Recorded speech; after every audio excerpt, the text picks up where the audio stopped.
Haleluya. Apapun yang terjadi, Yesus Kristus tetap Tuhan di atas segala Tuhan dan Raja di atas segala Raja, karena tidak ada nama lain di bawah kolong langit ini yang diberikan kepada manusia yang olehnya kita dapat diselamatkan. Amin. Kita terus melanjutkan tentang hari-hari terakhir. Judul kali ini adalah masa yang sukar dan penolakan terhadap ajaran sehat.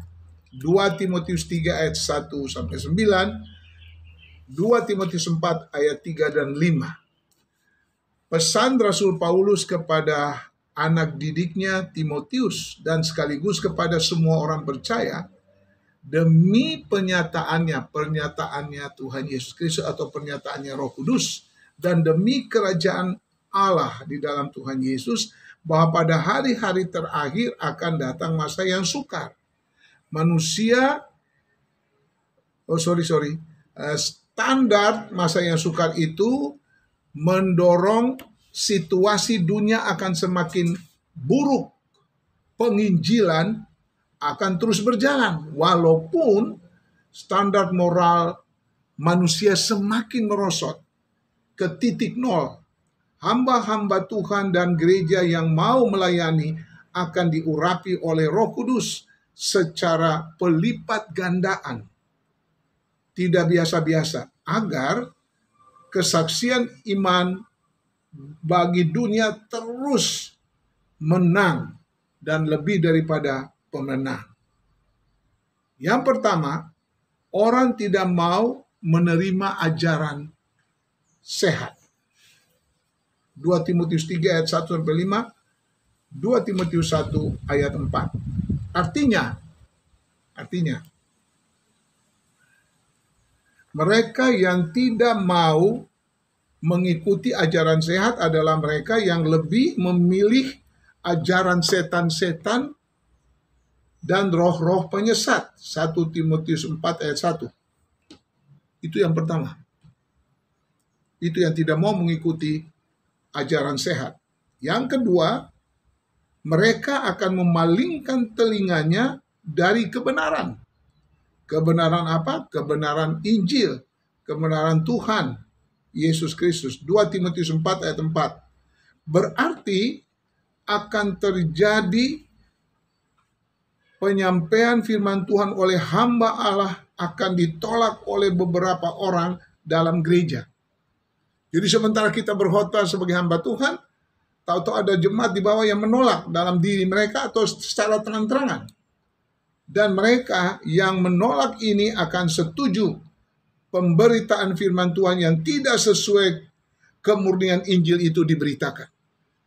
Jadi kalau Injil diberitakan yang melenceng dari kebenaran, itu mereka suka. Tapi kalau kita menceritakan Injil yang murni, yang sejati, yang sungguh-sungguh benar sesuai dengan firman Tuhan, mereka akan menolak.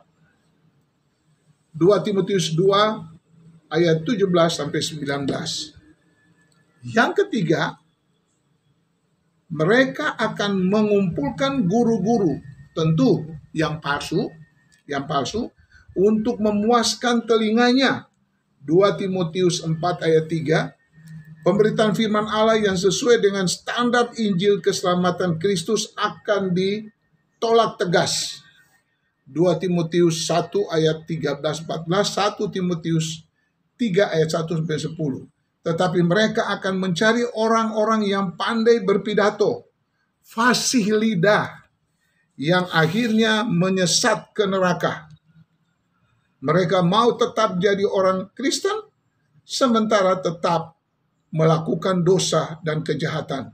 Sudah menjadi lifestyle mereka, atau pola hidup berdosa. Itu selalu mereka jalankan. Mau ke gereja, mau jadi orang Kristen, di KTP-nya mungkin, tetapi mereka tetap melakukan dosa. Wow, sangat mengerikan. Hal-hal itu akan terjadi di hari-hari terakhir, di akhir zaman ini.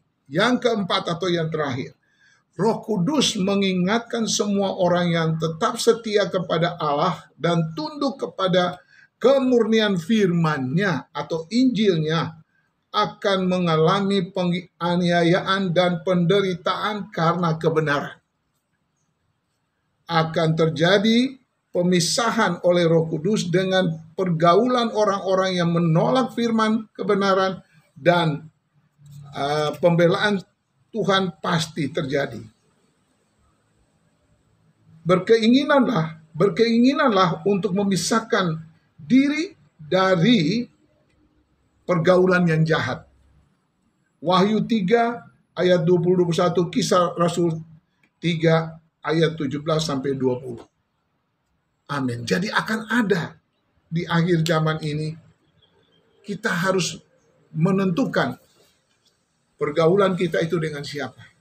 Dan dengan berat hati, kami harus mengatakan ini, bahwa kita akan betul-betul ambil keputusan. Walaupun itu teman baik, walaupun itu saudara kandung mungkin tanda kutip. Kita harus mengatakan, sorry, saya tidak mau bergaul dengan cara ini. Harus tegas saudara, dengan kebenaran.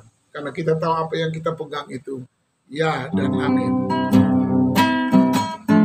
Hari-hari ku lalui bersama Yesus, suka duka ku jalani bersama Yesus. Persoalan pencobaan kan ku hadapi bersama Yesus, Juru Selamatku. Amin. Hari-hari ku lalui bersama Yesus, suka duka ku jalani bersama Yesus. Persoalan pencobaan kan ku hadapi bersama Yesus, Juru Selamatku. Bersama Yesus, Juru Selamatku. Amin. Terus andalkan Yesus, terus berjalan dengan Yesus, rajin berdoa dan baca Alkitab hari lepas hari. Amin.